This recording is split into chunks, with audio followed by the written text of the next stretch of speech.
কিয়া এত রাতে একটা ভিডিও করতে আমি বাধ্য হচ্ছি, ছোট্ট করব, বেশি বড় করব না। বলছি তোকে নাকি বিশু তাড়িয়ে দিয়েছিল, কালকে স্টেশনে কাঁদছিলিস, আজকে কি করে রিলস করছিস?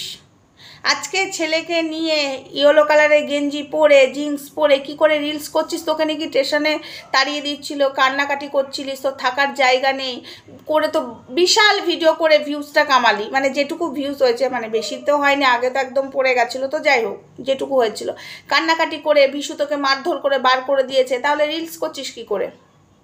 মানে তুই যে নাটক করছিস তুই বুঝতে পারছিস সবাই ধরা পড়ে, মানে সরি সবার সামনে ধরা পড়ে গেছিস, বুঝতে পারছিস?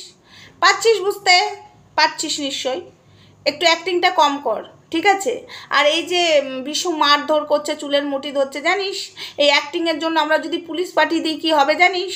কেঁচো খুঁড়তে কেউটে বেরিয়ে আসবে, তখন বিশু যাবে জেলের ভাত খেতে, আর বিশুও তখন বলবে এই অ্যাক্টিংয়ে ও ছিল, তখন তুইও জেলের ভাত খাবি।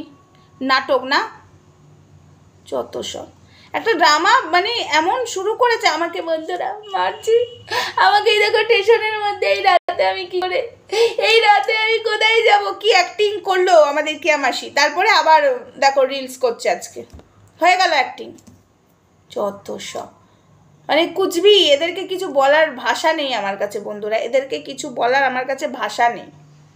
তো যাই হোক, ভিডিওটা এটুকুই থাক, নেক্সট ভিডিওতে আসছি, ততক্ষণ সঙ্গে থেকো, ভালো থেকো, সুস্থ থেকো, আর আসবো না রাতে, গুড নাইট জানিয়ে দিলাম। আর মানে অনেক রাত হয়ে গেছে, এই ভিডিওটা আমি ছোট্টর মধ্যেই করলাম, এটাই বোঝাবার জন্য কিয়াকে নিয়ে আমি অন্য টাইমে ভিডিও করব, কারণ একে আমার কন্টেন্ট বানাতে বিশ্বাস করো ইচ্ছা করে না।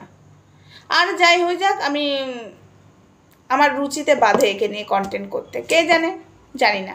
তো চলো, ওর নাটকটাই এইটুকুই বলতেলাম, কালকে কাঁদছিল, আজকে আবার রাস্তায় দাঁড়িয়ে ডান্স করছে, গোবিন্দই জানে। চলো টাটা।